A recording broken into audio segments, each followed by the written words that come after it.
టెక్నాలజీని సరైన దారిలో వాడుకుంటే కలిగే ప్రయోజనాలు కోకొల్లలు. అలా కాకుండా అక్రమ మార్గంలో వినియోగిస్తే నిష్ప్రయోజనమే. అయితే ఇక్కడ టెక్నాలజీ సరిగ్గా ఉపయోగపడింది, దొంగతనం జరగకుండా కాపాడింది, వరసే వాళ్ల ముందు చూపు ప్రమాదానికి గురికాకుండా చేసింది.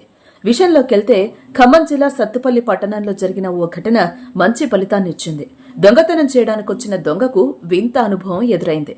దీంతో ఆ దొంగ తోకముడిచాడు. అసలు విషయం ఏంటంటే, సత్తుపల్లి పట్టణంలో ఎంఆర్ హబ్ సమీపంలో ఉన్న ఓ ఇంట్లోకి దొంగతనానికి ఓ చోరుడు స్కెచ్ వేశాడు. కొన్నాళ్ల నుంచి భారీగా రెక్కీ చేస్తుంటాడు. మొత్తానికి ఆ రాత్రి దొంగతనానికి ధైర్యం చేసుకుని వచ్చాడు. ముందుగా దర్జాగా గేటు తీసుకుని వద్దామని చూశాడు. గేటుకు తాళం వేసుంది. దీంతో గోడ దూకి లోపలికొచ్చాడు. మెల్లమెల్లగా అడుగులు వేస్తూ ప్రహరీలోకి వచ్చాడు. కిటికీలో నుంచి చూశాడు. తలుపులు తీసి లోపలికి వెళ్దామని చూశాడు. ఈలోపు అక్కడ ఉన్న సీసీ కెమెరాలో మొత్తం రికార్డ్ అయింది. దొంగ కదలికలను సీసీ కెమెరా పసిగట్టింది. వెంటనే అలర్ట్ సిగ్నల్ ఇచ్చింది. అంటే సైరన్ మోగింది. కంగుతిన్న దొంగ వెనక్కి పరిగెత్తి వెళ్లిపోయాడు. దొంగ అసలు ఊహించలేదు మరి ఆ ఘటన. ఈ దృశ్యం సోషల్ మీడియాలో వైరల్ గా మారింది.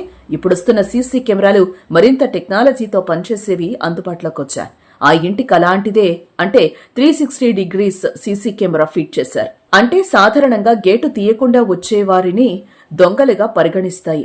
గేటు తెరుచుకోకుండా ఎవ్వరొచ్చినా సరే సైరన్ మోగుతుంది. దీంతో దొంగ వచ్చినట్టే. వెంటనే సైరన్ మోగిద్ది. సీసీటీవీ కనెక్ట్ అయిన మొబైల్స్ కూడా మెసేజ్ వస్తుంది. కేవలం సీసీటీవీ కెమెరాలు ఉండటం వల్ల దొంగతనం అయ్యాక దొంగ వచ్చాడని తెలిసిద్ది, కానీ జరగాల్సిన ఘోరం జరిగిపోతుంది.